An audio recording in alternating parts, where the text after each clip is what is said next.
Aeroplane में horn का असली काम क्या होता है? शाम होते ही आपके सर पर मच्छर क्यों भिनभिनाने लगते हैं? ऐसे ही तमाम फैक्ट्स लेकर आए हैं आज के इस वीडियो में, जिनसे आप अनजान होंगे। आइए एक एक करके देखते हैं इन मजेदार फैक्ट्स को। नंबर 1, आखिर इमरजेंसी पड़ने पर भी रात के समय क्यों नहीं किया जाता है पोस्टमार्टम? दरअसल रात के समय पोस्टमार्टम न करने की असली वजह है आर्टिफिशियल लाइट। ऐसा इसलिए क्योंकि रात के समय जब भी एलईडी या ट्यूब लाइट की रोशनी में किसी भी शव का पोस्टमार्टम किया जाता है तो उसके शरीर पर पड़े घाव लाल की जगह बैंगनी रंग के नजर आते हैं। वहीं फॉरेंसिक साइंस में किसी भी तरह की बैंगनी चोट का कोई जिक्र नहीं किया गया है, जबकि पोस्टमार्टम अगर नेचुरल लाइट में हो तो चोट का रंग रियल दिखाई पड़ता है। वहीं अगर पोस्टमार्टम रात के समय किया जाए तो पोस्टमार्टम रिपोर्ट में चोट लगने का कारण पूरी तरह से बदल सकता है। नंबर 2, प्लास्टिक के स्टूल में छेद क्यों होता है? क्या आपको पता है इसकी वजह? इसके पीछे भी साइंस छिपी हुई है। ये स्टूल चाहे दुनिया के किसी भी कोने में बन रहा है, उसके बीच में एक बड़ा सा छेद यानी होल जानबूझकर इसलिए बनाया जाता है कि क्योंकि जगह की कमी के चलते आपका घर हो या दुकान, अक्सर प्लास्टिक के स्टूल को एक के ऊपर एक रखा जाता है। अगर इन स्टूल में छेद नहीं होगा तो वो एक दूसरे के साथ चिपक जाएंगे। एयर प्रेशर और वैक्यूम की वजह से इन्हें अलग करने के लिए बहुत ज्यादा ताकत चाहिए होगी। जाहिर है कि सभी के लिए इस तरह उन्हें खींचना यानी अलग करना आसान नहीं होगा। नंबर 3, शाम होते ही मच्छरों का झुंड आपके सिर पर क्यों मंडराता है? हम इंसान के शरीर से कार्बन डाइऑक्साइड गैस निकलती है जो मच्छर को आपकी तरफ आकर्षित करती है। मच्छर इसी कार्बन डाइऑक्साइड गैस की वजह से 10 मीटर की दूरी पर ही इंसानों के बारे में पता लगा लेते हैं। मच्छर कार्बन डाइऑक्साइड गैस की गंध को पसंद करते हैं। कार्बन डाइऑक्साइड गैस के अलावा मच्छरों को इंसान का पसीना भी बहुत पसंद आता है।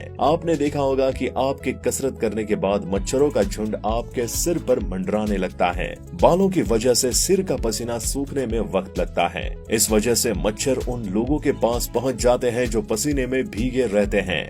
नंबर 4, सुपरमार्केट स्टोर में नहीं होती हैं खिड़कियां, और इसके पीछे की सबसे अहम वजह है आपसे से ज्यादा शॉपिंग करवाना। इस तरह के डिपार्टमेंटल स्टोर्स व सुपरमार्केट स्टोर्स अपने यहाँ इस तरह का माहौल क्रिएट करते हैं कि आपका ध्यान बाहर की किसी दूसरी दुकान व स्टोर्स पर ना जाए और आप बिना ध्यान भटकाए ज्यादा से ज्यादा शॉपिंग कर सकें। एक स्टडी में भी ये पाया गया है कि सुपरमार्केट में शॉपिंग करते वक्त ग्राहकों का कनेक्शन कुछ देर के लिए बाहर के माहौल से बिल्कुल खत्म सा हो जाता है। ऐसे में आपका सारा ध्यान सिर्फ शॉपिंग पर होता है, जिस कारण आप अक्सर जरूरत से ज्यादा शॉपिंग कर लेते हैं। नंबर 5, सोते समय क्यों नहीं गिरते हैं पेड़ से पक्षी? इंसानों की तरह पक्षियों को देर तक सोने की जरूरत नहीं होती है। पक्षियों के लिए गहरी नींद में जाने का समय केवल 10 सेकंड तक का होता है। आपको ये बात जानकर हैरानी होगी कि पक्षी एक आंख खोलकर भी सो सकते हैं। पक्षियों के अंदर कुछ खास शक्तियाँ भी होती हैं, जिनका इस्तेमाल कर वो सोते समय भी खुद को एक्टिव रख सकते हैं। नंबर 6, आपने कभी सोचा है कि आखिर ब्राउन कलर के बॉक्स और पेपर में ही क्यों होती है डिलीवरी? कुरियर बॉक्स जिसमें हमारे पार्सल आते हैं वो कार्डबोर्ड से बने होते हैं। आप ये बात तो जानते ही होंगे कि जो नेचुरल पेपर होते हैं उन्हें ब्लीच नहीं किया जाता है, इसी कारण से वो ब्राउन कलर के होते हैं। हम नेचुरल पेपर को ही ब्लीच करके व्हाइट करते हैं ताकि हम उस पर आसानी से लिख सकें। हालांकि हमें कार्डबोर्ड पर किसी चीज को लिखना नहीं होता है, इसलिए उसे व्हाइट करने में पैसे खर्च नहीं किए जाते हैं। Amazon और Flipkart जैसी कंपनियां सामानों की ऑनलाइन बुकिंग की डिलीवरी के लिए भी जिन बॉक्स का इस्तेमाल करते हैं वे दरअसल कॉर्पोरेट बॉक्स ही होते हैं, क्योंकि कोरियर के लिए यूज होने वाले कॉर्पोरेट बॉक्स के लिए कोई ग्राहक एक्स्ट्रा पैसे नहीं देता है।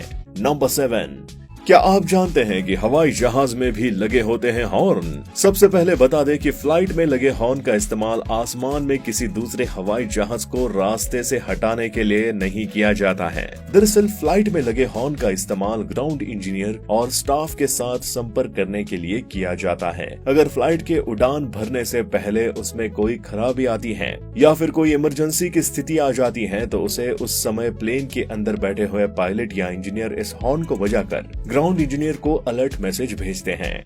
नंबर 8, क्यों सूर्य की दिशा के साथ साथ बदलती रहती है सूरजमुखी की दिशा। आपको बता दें कि सूरजमुखी का फूल ठंड के मुकाबले गर्मियों में ज्यादा सक्रिय रहता है। जब सुबह के समय सूर्य पूर्व दिशा से उगता है तो इस फूल के मुंह की दिशा भी पूर्व की ओर होती है। वहीं धीरे धीरे सूर्य की दिशा के साथ साथ इनकी भी दिशा बदलती रहती है। सूरजमुखी के नए फूल पुराने फूलों के मुकाबले सूर्य की दिशा में ज्यादा मूव करते हैं। नंबर 9, हमारी कोहनी के कहीं अचानक टकराने से क्यों महसूस होता है करंट। कोहनी के जिस हड्डी के टकराते ही हमें करंट जैसा महसूस होता है उसे आम बोलचाल की भाषा में फनी बोन कहा जाता है। वहीं मेडिकल साइंस में इसे अल्नर नर्व कहते हैं। इस नर्व का कोहनी से गुजरने वाला हिस्सा केवल स्किन और फैट से ढका होता है। ऐसे में जैसे ही कोहनी जिस चीज से टकराती है तो सीधा इस नर्व पर झटका लगता है और हमें करंट जैसा फील होता है। यानी जब ये दबाव अचानक से सीधा आपके नर्व पर पड़ता है तो आपको तेज झंझनाहट या करंट और दर्द का मिला जुला एहसास होता है। नंबर 10, सड़क किनारे लगे पेड़ों पर आखिर क्यों किया जाता है सफेद पेंट। आपने देखा होगा कि पेड़ के तने के निचले हिस्से पर सफेद रंग किया जाता है। ऐसा इसलिए किया जाता है क्योंकि कुछ सड़कें ऐसी होती हैं जहां स्ट्रीट लाइट नहीं होती। वहां सड़क किनारे लगे पेड़ के तनों में सफेद रंग कर दिया जाता है, जिसके कारण गाड़ी चलाने वाले को रात के अंधेरे में बड़ी आसानी से ये पता चल जाता है कि रास्ते की चौड़ाई कितनी है। घने जंगल में रास्ता बताने के लिए भी हमेशा पेड़ों पर रंग का उपयोग किया जाता है। नंबर 11, क्या आपको पता है कि एक साल में एक इंसान कितनी बार सांस लेता है। एक रिसर्च के मुताबिक बताया गया है कि एक इंसान एक साल में लगभग 50 लाख बार सांस लेता है। नंबर 12, जिस प्रकार फिल्मों में दिखाया जाता है कि क्लोरोफॉर्म सूंघने के बाद सूंघने वाला व्यक्ति 5 से 10 सेकंड में ही बेहोश हो जाता है, लेकिन असल जिंदगी में क्लोरोफॉर्म सूंघने के बाद भी व्यक्ति को बेहोश होने में 5 मिनट तक लगते हैं। नंबर 13, दोस्तों क्या आपको पता है कि कीड़ों की प्रजातियों में बम्बलबी मधुमक्खी सबसे ऊंचाई पर उड़ सकते हैं। ये 30,000 फीट तक ऊंचा उड़ सकते हैं, जो कि सबसे ऊंचे पहाड़ माउंट एवरेस्ट से भी ज्यादा है। नंबर 14, फिनलैंड में एक ऐसा खेल खेला जाता है जिसमें जो भी व्यक्ति अपने फोन को सबसे दूर फेंकेगा वो जीत जाता है, और ये खेल 2000 से चला आ रहा है। ड्राइस फेरेमन्स के अपने नाम फोन को सबसे दूर फेंकने का Guinness book of world record है, जो कि 110 मीटर 42 सेंटीमीटर दूर है। नंबर 15, आपको दुनिया के सबसे महंगे पदार्थ के बारे में मालूम है। दुनिया का सबसे महंगा पदार्थ एंटी मैटर है। तो दोस्तों आज के लिए बस इतना ही। अगर आपको ये वीडियो पसंद आई हो तो वीडियो को लाइक और शेयर जरूर करें, और ऐसे ही अन्य वीडियोस देखने के लिए चैनल को सब्सक्राइब करना ना भूलें।